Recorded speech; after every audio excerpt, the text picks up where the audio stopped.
everyone. I am thrilled to be here for WTF and thrilled to be sitting down with our first speaker, Sheryl Sandberg. Sheryl has been the Chief Operating Officer of Facebook for 12 years and is also the founder of Lean In and Option B. Sheryl, thanks for joining us. Thank you for having me, Jessica. I think this is such an important, I guess we still say conference. Yes. And I think as we're at home, these connection points and the focus on things that matter on work and matter on women are even more important. So I'm excited to be sitting down with you too. Wonderful. Well, we have so many things to talk about. Obviously, there's a lot going on in the world. I wanted to start with how you work and how that has changed during COVID, right? So thinking of, you run parts of a massive company, you're a leader in many ways, and I think many of us are sitting here feeling like our lives are pretty upended, wondering, how are you doing it? What has changed about your leadership style during this time, and what do you find that's working and maybe not working? I mean, it's such a good question because it's such a crazy thing we're all living through, right? My daughter said to me the other day, because school just started, she said, "Mom, you said it would be 3 weeks." And that was in March. I did. I said, it's going to be 3 weeks. I don't know why I said 3. I don't know why I thought 3. It seems really stupid now, but we're all going back to school. You're going back to school. We're going back to work. And look, I sit here knowing that while this has been a big adjustment for me and for you, we're the lucky ones. Anyone at this conference, I have a job where I can work from home. I have enough food to feed my family because this health crisis is coinciding with an economic crisis, is coinciding with a crisis on racial justice. I don't think we've ever seen the conflation of so much. So these are really hard times. So I want to say all of the stuff I'm about to say about working from home within a context of, I know how lucky I am because I put my kids to bed every night knowing I have a job and knowing that there's food on the table the next day. Work from home is still a challenge, and it's particularly a challenge for women. We have new data coming from my foundation, Lean In, where that shows women are working a double shift. So for the average straight couple, a man is doing 50 hours of child care and housework a week now. 50 hours is unprecedented, unheard of. Yeah. But the average woman is doing 71. And that gap is 21 hours. That's half a full-time job. For me, I am trying to make sure that my kids feel okay that I'm home. I said to them, does it feel worse that I'm home, that I don't, spend time during the day? And they said, yes. And so we really had to talk about the fact that, this is mommy's office and I come in here and this is my space. They still do run in here very frequently. But we've made that adjustment because we're lucky and we have the resources to do it. And I spend a lot of time thinking about the people who don't and trying to help. I do think as a leader of a company, it's harder to have those touch points. So I noted, Jessica, you said we were sitting down together. And then I said it back to you because it felt so nice. But I don't think I've said that or sat down with anyone since March. Yeah. And you lose a lot. So my small front office team, I sit at a desk with them. I share a desk with 3 other people and I know how they are. So we do monthly check-ins on Zoom. We take half an hour, we all go around and everyone says how they are personally, but finding ways to do that is hard. And I've certainly done a lot more of it, had to be much more careful. And I think there's a lot more we all have to do. Yeah, I like that, the monthly Zoom check-ins. We've been doing a lot of them. I think my team's pretty sick of them, to be honest, but that's different. I did one, I had coffee, a new person joined my team and he lives in London. And so we literally have not sat down together. He was at Facebook in a different job. And so he asked me to have coffee. And I thought that was so great. So, I had coffee, he had coffee. We're like, okay, we're having coffee. And there was something about saying this is coffee that felt different. Yep. Note to self, I should do more of that. Yep.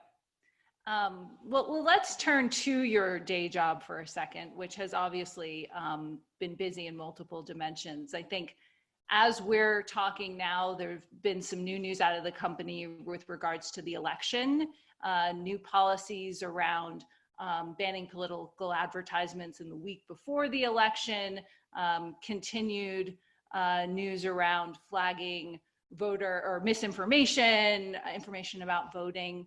I want to ask you about those policies. And I also want to ask, is Facebook and every tech company is really pushing voter engagement right now.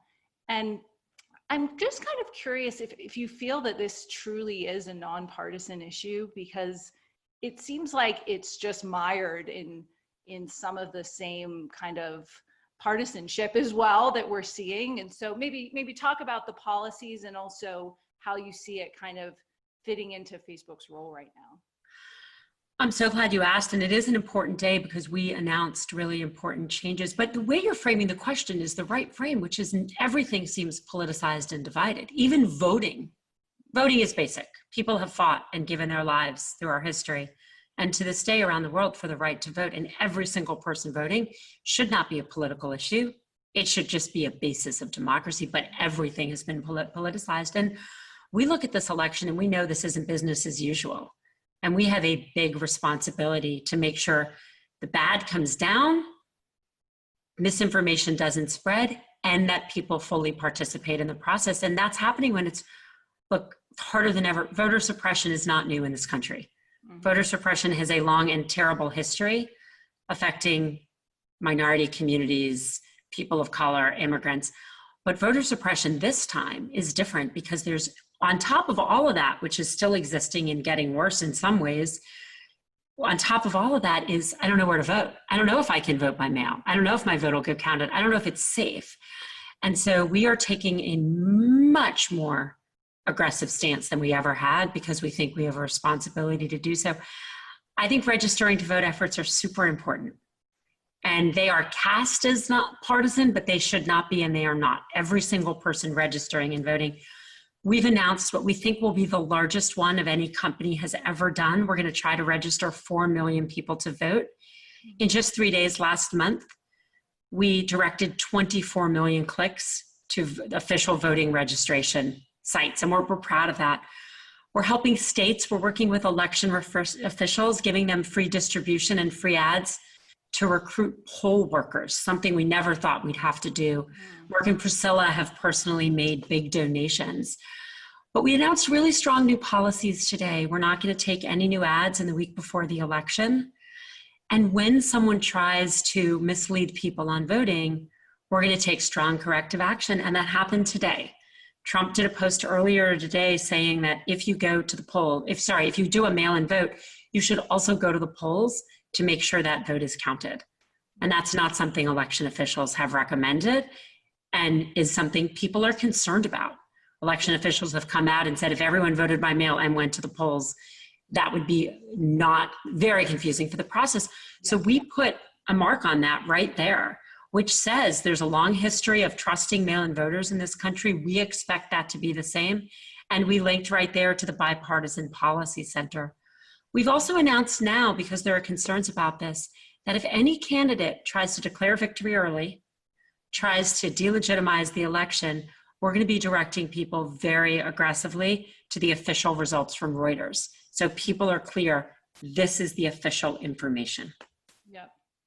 I'm glad you brought up the labeling of the Trump post today, because I saw it, and I saw a version that basically said, here's more information about voting. And then I saw another version that was a little more detailed. And then I saw erupted on Twitter 10,000 different opinions about how Facebook should have labeled this post. And I wonder, I think, look, everyone here, we read the headlines of this back and forth, but I think hearing from you personally, like, how do you and the other people on the team really make these decisions to figure out, not just what the policies are, but down to the sort of minutia over the language of the labeling? Because I think it seems to many people, and there's been a lot of criticism that, Facebook is not going as far as others when it comes to fact checking the president. So this all happened this morning. So yes. my understanding of what happened today is that anyone who does a post on voting, there's a very neutral label which goes to our voting information center. Mm-hmm. And that would have happened automatically. But then this post got reviewed with our new policy in mind, and very quickly got what is a much more directive, hard-hitting, we expect this to be safe. So one would happen automatically, the other one took review, but I think we often have been slow on things. I don't think on this one we were. I think that second label went up very quickly, especially for a new policy, and we're going to work to continue, please. Look, these decisions are hard. Here's what we try to do. We try to be as transparent as possible about our policies and about the results of those policies. So we have published, page after page after page of here's what hate speech is. Here's what we do on misinformation. Here are some of the exact guidelines we give the people that do this work. I think we set the standard for transparency. We also have set the standard for transparency in the outcomes. So starting in 2018, we release every 6 months, and now I believe every 3 months, we're going to be doing it more frequently. Here's all the stuff we took down on Facebook. Here's how much hate speech. Here's how much terrorism. Here's how much pornography. Here's the percentage of it we found ourselves, the percentage of it people reported to us. So both in the policies and then in the result of those policies, our approach is to be absolutely as transparent as possible. We also learn and grow. We've never seen an election like this one. The policies we rolled out today would not have probably been relevant, a lot of those, mail-in voting debates, if you had started rolling out those things in 2016 without coronavirus.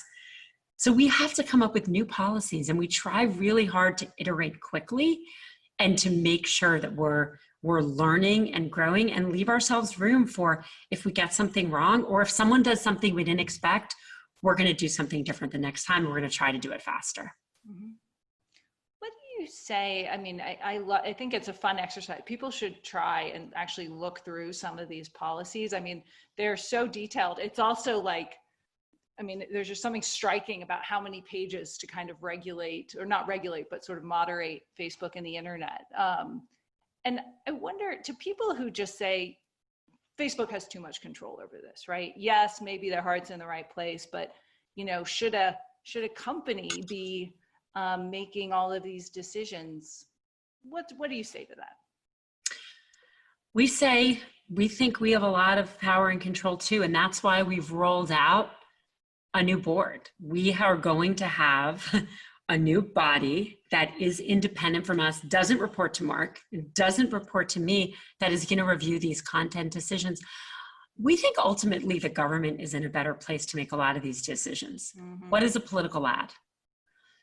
What is hate speech? These are things that we think legislation should address on a national, or maybe even multinational basis. We've been asking for those kind of rules for a long time, but they're not happening, and they're not happening quickly. Legislation and regulation can be a slow process. And so in that situation, what we are doing is saying, okay, we don't want to make all of these decisions ourselves.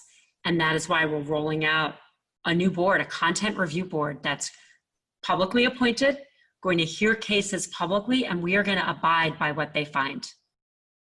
When is that going to be up and running? I think as soon as possible. We've announced some of the members and are rolling out the processes and working to get the systems up. But the sooner the better from our point of view. Yeah. Why do you think DC or some of these other governments have been slow on regulation on this front that you have been calling for? It's hard. It's hard. What is hate speech? That's hard. So one person's hate speech is another person's free expression. What should be illegal? What should be allowed? These things are hard, and the legislative process is slow in most places in the world. Excellent. Sheryl, I wanted to talk a little bit about work inside of Facebook right now. I think you were one of the first tech companies to really roll out a pretty aggressive, longer-term remote work policy. Tell us first the thinking inside of that. What was the calculus to say, some jobs are going to have basically the option to qualify for working remote, if I got that right? So I want to separate this into two buckets. One is, what are we doing for coronavirus? And the second is, what is our longer term plan? And I think it's important to understand both. We were, I think, one of the first companies to send everyone home, and we sent everyone home, including all our contractors, basically overnight. And we paid everyone and are paying everyone, whether or not they were able to do their jobs from home. We tried to react very quickly. We were also one of the first companies to say, we're coming back slowly. We're lucky we can work from home. Healthcare workers, frontline workers can't, because this virus is definitely not under control in our country and so many others. When people who can stay home, we make way for people who can't. So we announced kind of at every stage, we're going home, we're staying home. Everyone has the ability or right to work from home if they have a job that supports that until July of next year, so people could plan for this school year. For people that have to come into the office, keeping more people out of the office enables us to put in the spacing and the safety precautions. So we have a coronavirus plan, which I think has been very protective of our employees and contractors, and we're going to continue to do that. At the same time, we took this as an opportunity to say, okay, can we work from home more? And I think the answer is yes. Jessica, you wrote an amazing piece that really made me think about myself, where you wrote that when you were pregnant, you were deathly sick and you were in the office and it never occurred to you to say work from home. Me too. I was like throwing up under my desk, and it never would have occurred to me to say, can I work from home? We never thought we could work from home, but we can, and we do, and we are. So what does that mean for longer term work?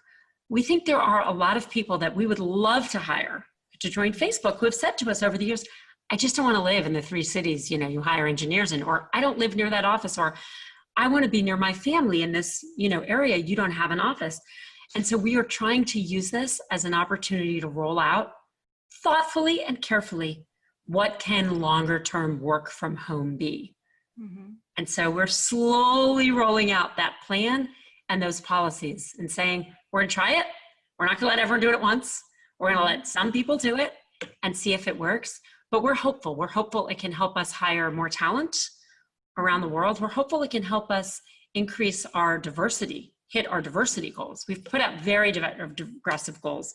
We're going to be 50% women and underrepresented communities by 2024, and 30% more people of color, including Black leadership. In order to hit those goals, we need a more diverse population to hire from. And Silicon Valley is a tough place to do that. Yep. So if we can hire and let people live in the cities they want to live in with their families, it also is an opportunity for us, I think, to do better on these goals. And we know we need to do better. Yeah.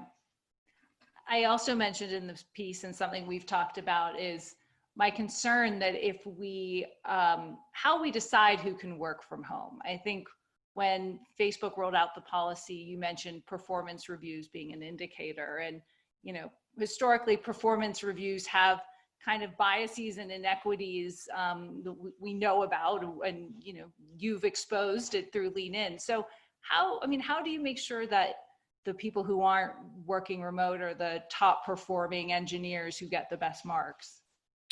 So that's such an important point in that same piece you made, and I thought a really thoughtful one.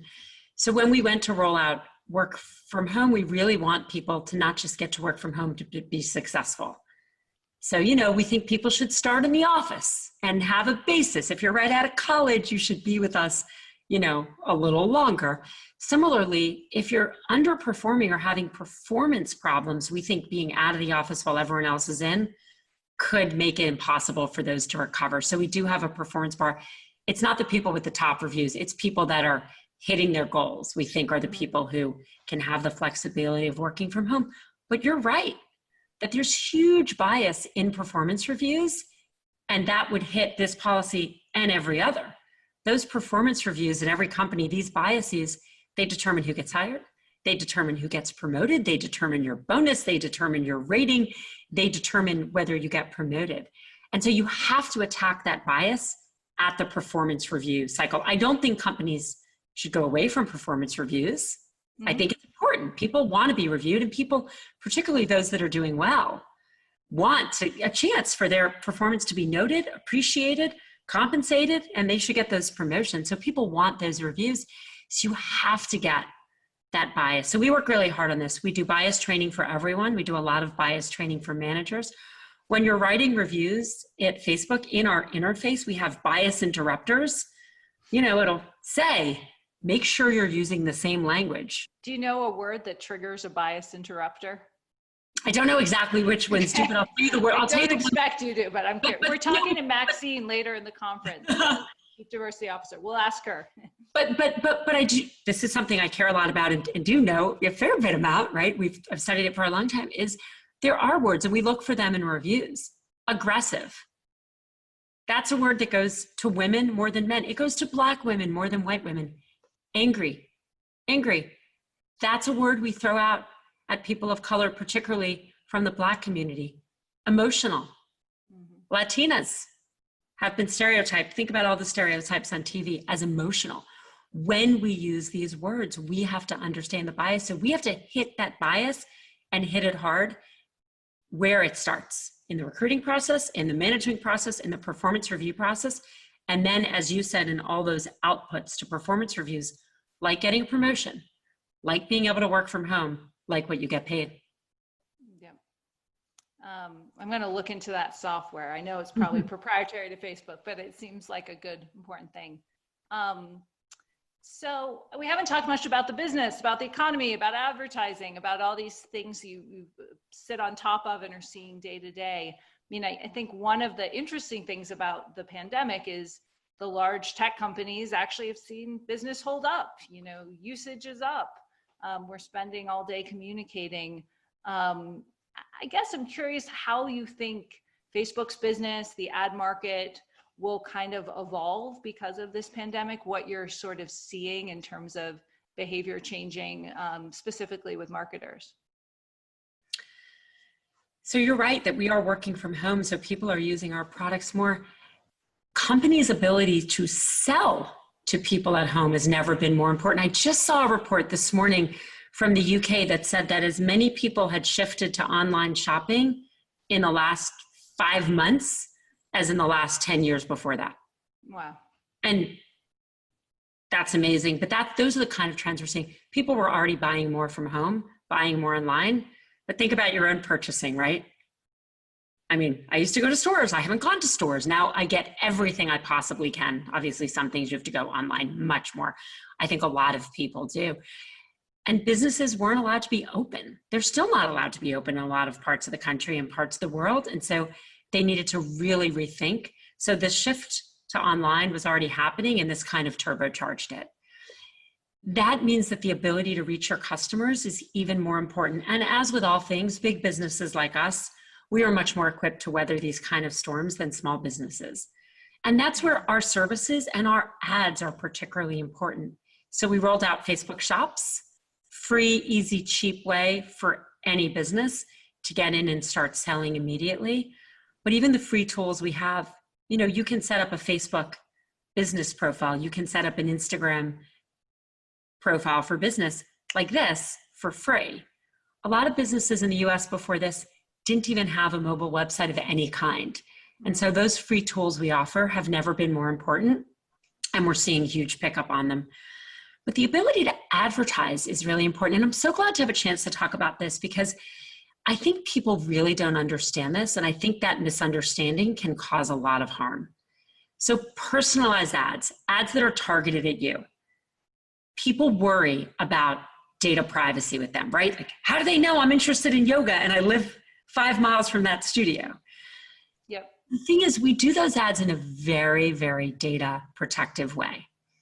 We take the ad, we show it to people who are, let's say, in their early 50s like me, who might be interested in yoga, who live in, you know, the Silicon Valley or the Bay Area. And we only give aggregate statistics back to the advertiser. We don't give your information out at all. And it is that personalization and use of data that's so critical for small businesses. And so what we are seeing is more and more people taking advantage of that. There was a really funny story. Do you know what a growler is?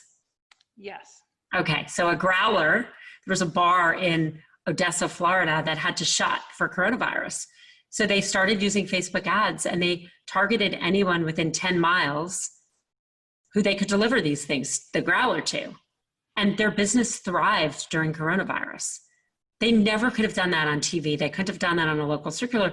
They could only do that with that very personalized ads that our use of data in a very privacy protective way enables. And that's become so much more important during this pandemic. Do you worry, I guess is the right word, about, even greater share of commerce and marketing shifting to Facebook? I mean, I think the same can be said of Google or Amazon, right? But you just, so many people are still anxious about the power of big tech companies. It seems to me like Corona is just going to be a huge tailwind to kind of turbocharge that even more. And that could have consequences. I mean, there are real concerns about the size and power of tech companies. We just talked about it with content. We know those concerns exist, and it's our responsibility to address those concerns with regulators and with people around the world.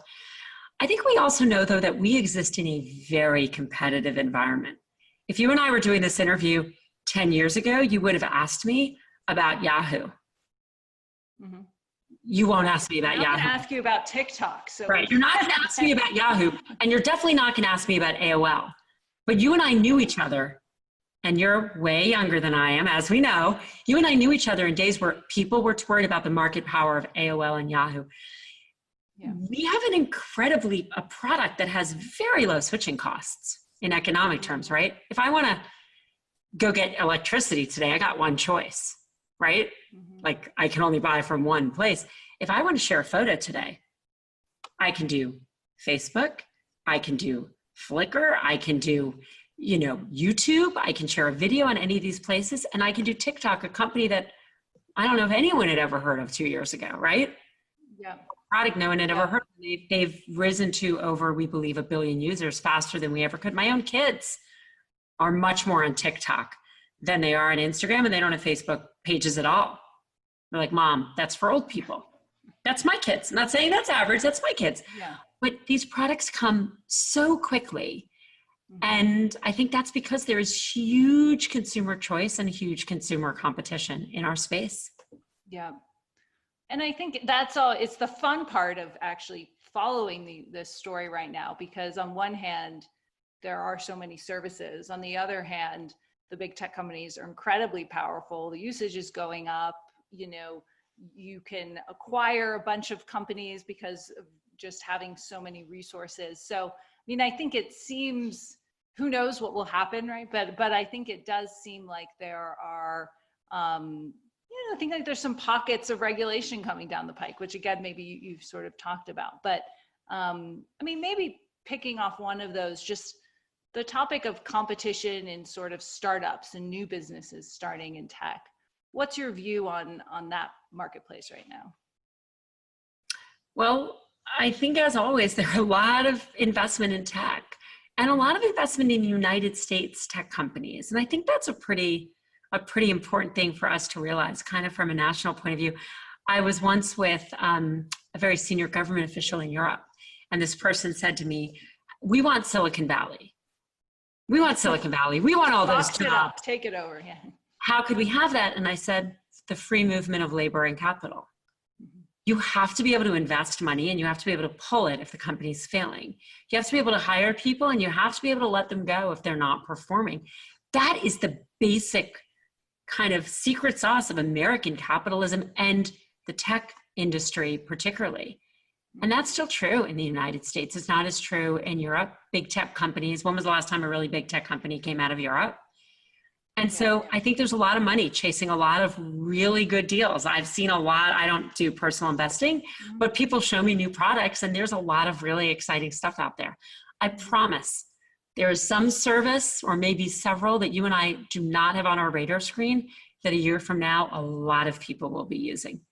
And you and I can look back and say, we didn't even mention this in that talk. Yeah. There is one thing that is not quite open about the US right now, which is TikTok's ability to operate here. I wonder what you make of Trump's decision to ban them in a few weeks' time if they don't sell their assets. Well, we certainly haven't called for that. That seems very unusual in the history of business. So, I want to ask you, Sheryl, just a little bit about your philanthropy. Actually, I mean, you've been, I think, on the leading edge of doing so much, and I think this is a time people are looking to do more. I'm curious, both what you're focused on, but also what you've learned and what, if anything, you're doing differently or just thinking about. I mean, Facebook stock continues to go up quite much. So, I mean, I think you're just a tremendous force in this space. So my foundation's been really important to me. We do three things. We've done them for a long time. We do lean in, and that's the biggest thing, and so close to my heart. We now have 49,000 lean in circles in over 180 countries, and they're actually growing very quickly right now, because I think through the pandemic and people can connect online, people even more need that space. And we need a place for women to be unapologetically ambitious, to change their lives, to change their communities. We run Option B, which is to help people recover from grief, some of the experiences I had in my life. And we run a program in my wonderful late husband's honor, the Goldie Scholars Program, where we are supporting kids through college, and that's never been more important. And then I do and have done a lot of other things. But I would say right now, those are the long-term focus I've had. I keep all of that going. You know, my fiance, Tom, and I have really tried to jump in and help with immediate needs. So I've been a long-term supporter of and fundraiser for the local food bank. My kids and I have gone, very regularly since they were very small. But we jumped in and made much larger donations, called a whole bunch of people, and helped lead a group to give a lot more money to the food bank as people are hungry. I did more for IRC and CARE. They work with some of the most vulnerable people in the world, refugees. Think about being a refugee in a refugee camp with coronavirus, where there isn't sanitation in the first place.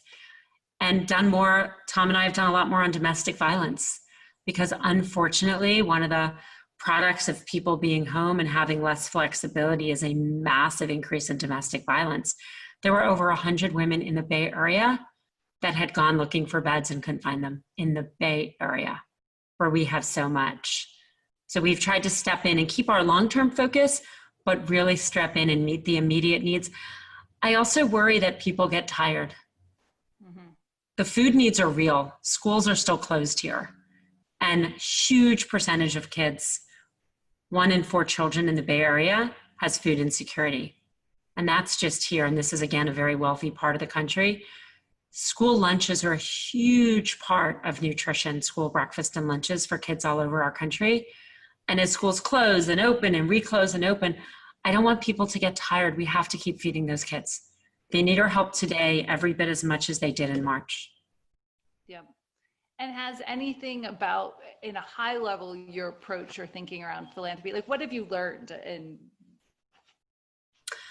I was really upset when I heard about over 100 women in the Bay Area not being able to meet shelter beds. Mm-hmm. That was, I just really in the Bay Area, and I was really happy to be able to step in, and that's a problem I could solve. But can't solve that all around the world and all around the country. It's going to take everyone, food, basic shelter provision. It's interesting. I do try to have a very long run approach to philanthropy, a very thoughtful. I have a foundation. It's run by an amazing woman, Rachel Thomas. My fiance has now joined the board and is doing it with me. It feels like this is a time for now. Mm-hmm. This is a time for food. This is a time for domestic violence concerns. This is a time for providing sanitation into refugee camps. So I feel like I've never been more short-term focused in philanthropy right now. And I think that's the right, at least for me, but I think for others, the right place to be.